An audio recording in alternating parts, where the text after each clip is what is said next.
Subscribe to our YouTube channel and don't forget to press the bell icon to get all the latest updates. नमस्कार, मेरा नाम है ऋषिकेश और आप देख रहे हैं the mojo story. Lakhimpur Kheri में हुई हिंसा में बीजेपी के एक कार्यकर्ता शुभम मिश्रा की भी मौत हुई थी, जिनकी उम्र महज 26 साल थी। आज हम उनके घर पर हैं उनके पिताजी के साथ और उनसे जानेंगे कि कैसे उन्हें इस पूरी घटना के बारे में जानकारी मिली और वो आगे किस तरीके से इस मामले में न्याय चाहते हैं, क्या कुछ कैसे वो इन चीज़ों को देख रहे हैं फ़िलहाल जिस तरीके से जांच चल रही है।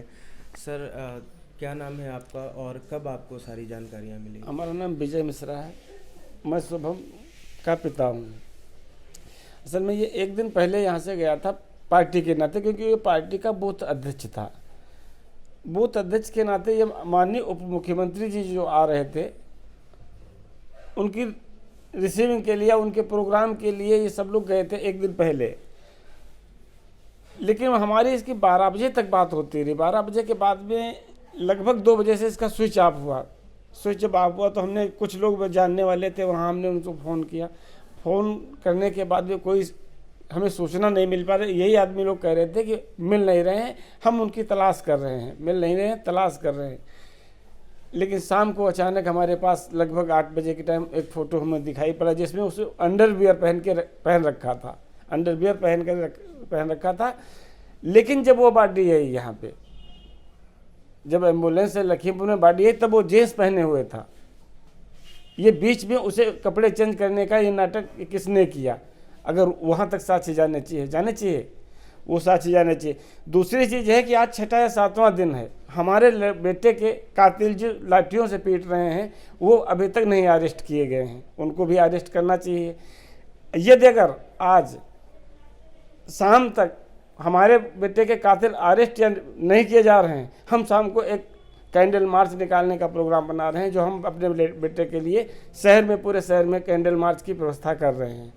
कैंडल मार्च के अगर शाम तक इससे भी सरकार हमारे साथ में काम कुछ नहीं कर पाई तो कल से हम धरने पर बैठेंगे। हमारे बच्चे का न्याय चाहिए बस।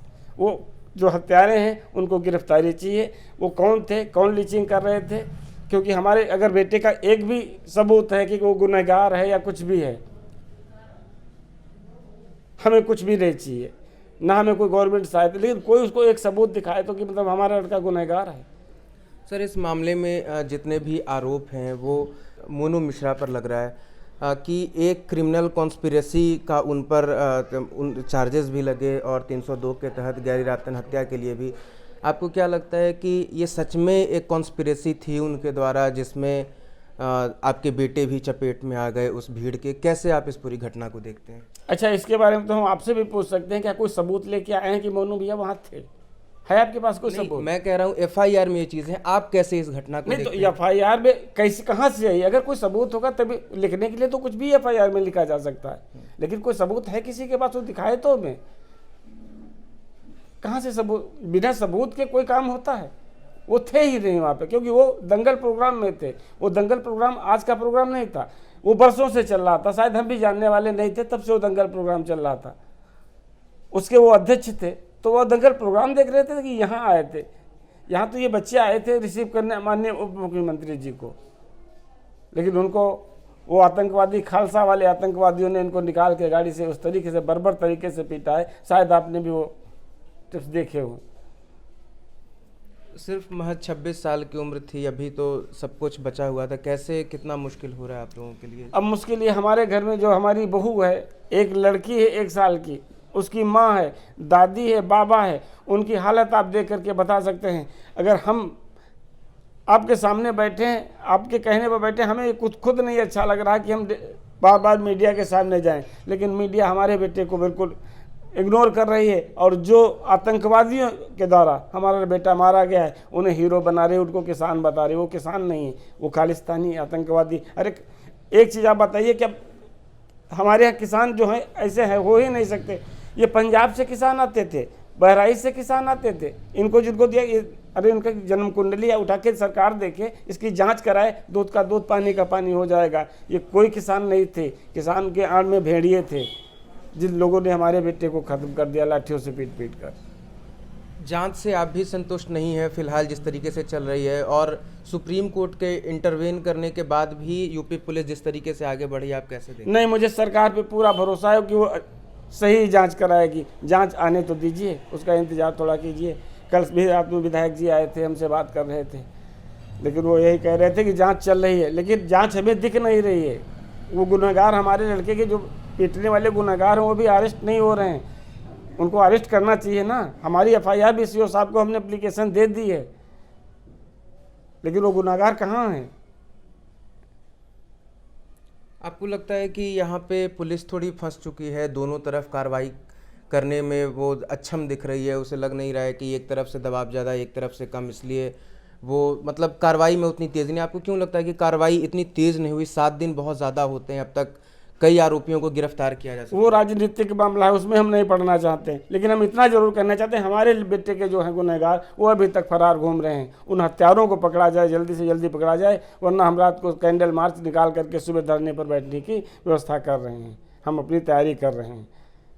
क्या न्याय चाहते हैं आप? नहीं, हम यही चाहते हैं कि हमारे बेटे के गुनहगार जो हैं वो पकड़े जाएं, और जो हम माँ बाप, बूढ़े माँ बाप हैं, या उनकी लड़की है, या जो उन्होंने रात को से जो भी दिया है, नौकरी की अभी हमें कोई सूचना नहीं मिली है। जो बहू को नौकरी देने के लिए सरकार कह रही थी, उसकी अभी हमारे पास कोई लिखित चीज़ नहीं है। 45 लाख वाली चेक वो दे गए थे, 45 लाख चेक उनको दे गए थे। ये बताइए, हम दोनों लोग जो बूढ़े माँ बाप हैं, क्या अब हम नौकरी करने किसी के जाएंगे? उसके सपनों में हमारे बैठा था, हम क्या करेंगे? अब कुछ हम करने वाले रह गए हैं दोनों लोग। हमारे लिए क्या किया? एक छोटा भाई है। सरकार से कुछ मांग होगी इस बाबत? वो सरकार से जब मांग होगी तो बताएंगे। तो पहले हमें गुनहगारों को अरेस्ट किया जाए, सरकार से हमारी बात होती रहेगी, लेकिन पहले जो हमारे बच्चे के हत्यारे हैं उनको तो अरेस्ट किया जाए, उनको तो हिरासत में लिया जाए, उनको फांसी की सज़ा दी जाए। तो ये थे हमारे साथ शुभम मिश्रा के पिताजी, जो चाहते हैं कि जल्दी से जल्दी इस मामले में कार्रवाई हो, और उनके बेटे के जो हत्यारे हैं, जिन्होंने लिंच करके उन्हें मौत के घाट उतारा, उन लोगों पे जल्दी से जल्दी कार्रवाई हो।